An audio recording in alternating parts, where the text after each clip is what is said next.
Here is a question most history teachers never ask. Which country has more pyramids? Egypt or Sudan? Take a moment. Think about it. Because if you said Egypt, you are wrong. And not just slightly wrong. Sudan has nearly twice as many pyramids as Egypt. Egypt has roughly 138 known pyramids. Sudan has over 255. And almost no one on Earth knows this. That single fact should stop you in your tracks. Because it means that somewhere out there, buried beneath centuries of silence and desert sand, there is a civilization so extraordinary, so powerful, so architecturally ambitious, that it built more pyramids than the most famous pyramid-building culture in human history. And history books gave it half a sentence. Today we fix that. This is the story of the Kingdom of Kush.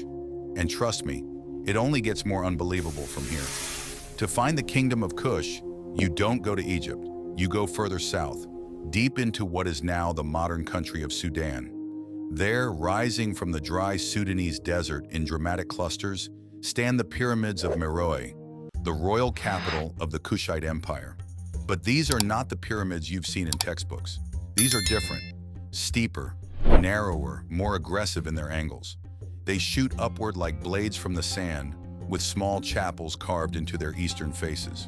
They look almost alive. And when you stand among them, surrounded by silence and ancient stone, the question that hits you immediately is, how did the world forget this place existed? According to research from the Sudan National Museum and the German Archaeological Institute, the Kingdom of Kush existed for over 1,000 years, from roughly 1070 BCE to 350 CE, 1,000 years. For context, the Roman Empire lasted about 500 years in the West. The Kingdom of Kush outlasted it by half a millennium. And during those 1,000 years, the Kushites didn't just survive. They thrived, they built, they expanded.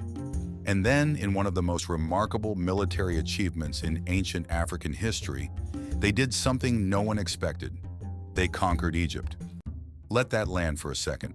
An African kingdom, south of Egypt, looked north at the most powerful civilization on the Mediterranean and took it. During the 8th century BCE, the Kushite forces swept into Egypt. The 25th dynasty of Egypt was not Egyptian at all. It was Kushite. The Kushite pharaohs ruled the entire Nile Valley, from deep in Nubia all the way to the Mediterranean coast.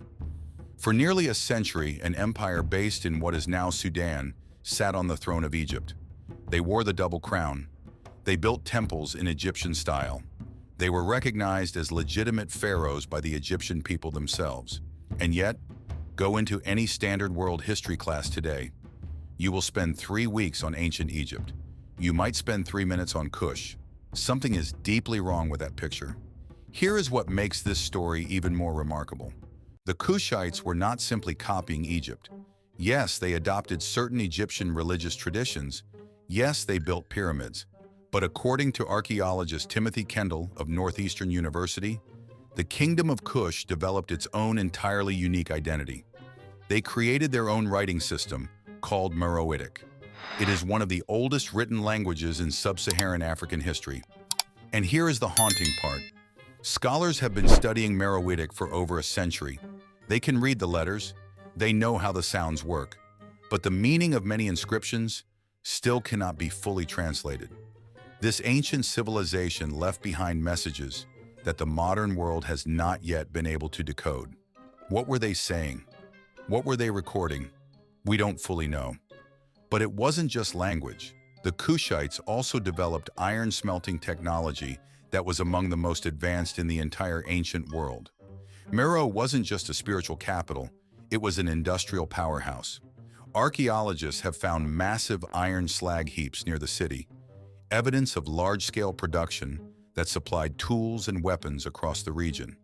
They had their own gods, their own art, their own science, their own language, and more pyramids than Egypt. Over 40 kings and queens of Kush were buried beneath the pyramids of Meroe. 40 royal tombs, each one a monument, each one filled with offerings, inscriptions, and treasures accumulated over centuries of power. And then came 1834. An Italian explorer named Giuseppe Ferlini arrived in Sudan. He wasn't there to study history. He was there to find gold. and his method was brutally simple. He dynamited the tops of the pyramids, one by one, searching for treasure inside. In most cases, he found nothing. But in one tomb, the burial chamber of Queen Amanishakheto, he struck gold, literally. He removed a collection of extraordinary gold jewelry and artifacts from her tomb. That treasure is now sitting in museums in Munich and Berlin, not in Sudan. Not near the pyramids where it was found, in Germany. And the pyramids Ferlini destroyed? They are still damaged today. The broken tops are still visible. A man with explosives did in weeks what centuries of desert wind could not. Here is the question that no one seems to be asking loudly enough. Why don't we know about this? A civilization that lasted 1,000 years, a kingdom that conquered Egypt, a culture that built more pyramids than Egypt, a writing system we still can't fully read, an iron industry that was centuries ahead of its neighbors, and somehow, the tourists are in Giza, the documentaries are about Cleopatra, the school textbooks spend pages on the Nile Valley, and then skip past the civilization that ruled it from the south. The pyramids of Meroitic are still standing in the Sudanese desert. Most of the world has never heard their name. Cahokia was abandoned without explanation. Aksum disappeared from the history books despite trading with Rome. And now Kush, a civilization that literally conquered Egypt, remains almost completely unknown. Each episode of this series reveals something the mainstream history narrative quietly left out. And part 4? It might be the most visually stunning of them all.